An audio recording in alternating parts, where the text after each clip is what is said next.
We have a few minutes. Let's talk about the Black Abolition Movement, Chapter 3. There were really two types of blacks in this 19th century time period. First was the free blacks, and the second was the enslaved blacks. Free blacks generally lived in cities. They congregated in centers that would be more accepting of their status. In these cities, they gained opportunities to become carpenters, coopers, barbers, even own small stores. It was in these cities that they formed fraternal orders and churches that were exclusively black.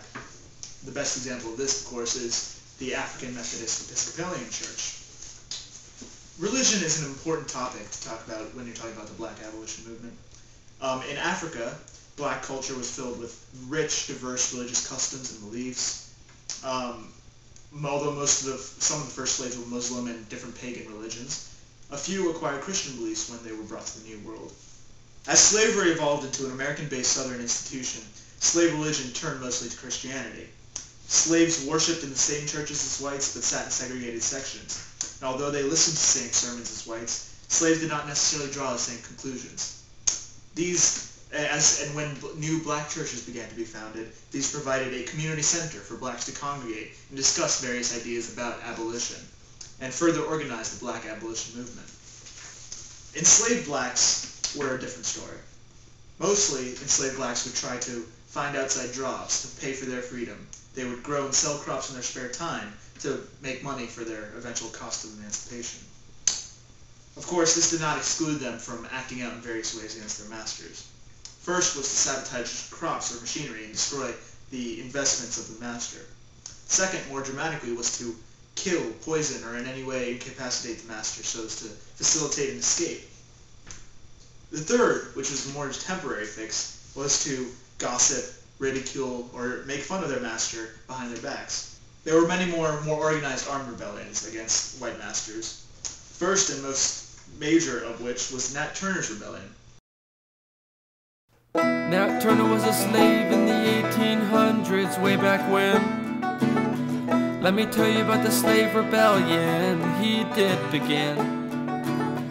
Now apparently old Nat received a sign from God telling him how to act, telling him that he needed to take charge and to lead the blacks to freedom from the whites by killing the slaveholders.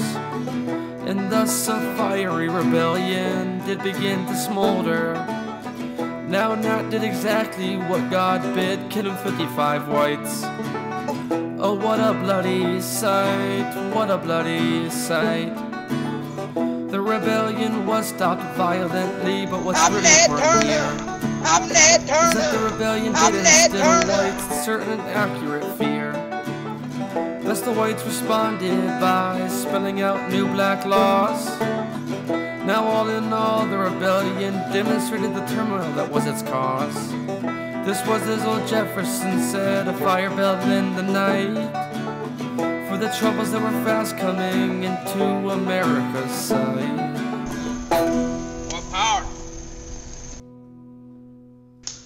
Another important one was the Denmark V.C. rebellion, which occurred in 1800. In this rebellion, the slave Denmark V.C. won $1,500 in a lottery and bought his freedom. He purchased a small carpentry shop in Charleston, South Carolina, and became a preacher at the city's African Methodist Episcopalian Church. It was here that he built a small cadre of black followers. In 1822, this group devised a plan to attack Charleston and seize the city's arms and ammunition. But unfortunately, they were betrayed by other slaves who informed the authorities, and the conspirators were summarily executed. Now, the Black Abolition movements had a multitude of figureheads and leaders. First of which was Harriet Tubman, who was a former slave, lived freely, but made frequent trips back to the South under the guise of the Underground Railroad. Another one was Frederick Douglass, who was a former slave and a very active black abolitionist, whose actions would become very important after 1850 during the Civil War era. From Matt, Alex, Vikas, And Adarsh. thank you for your time. I hope you enjoy.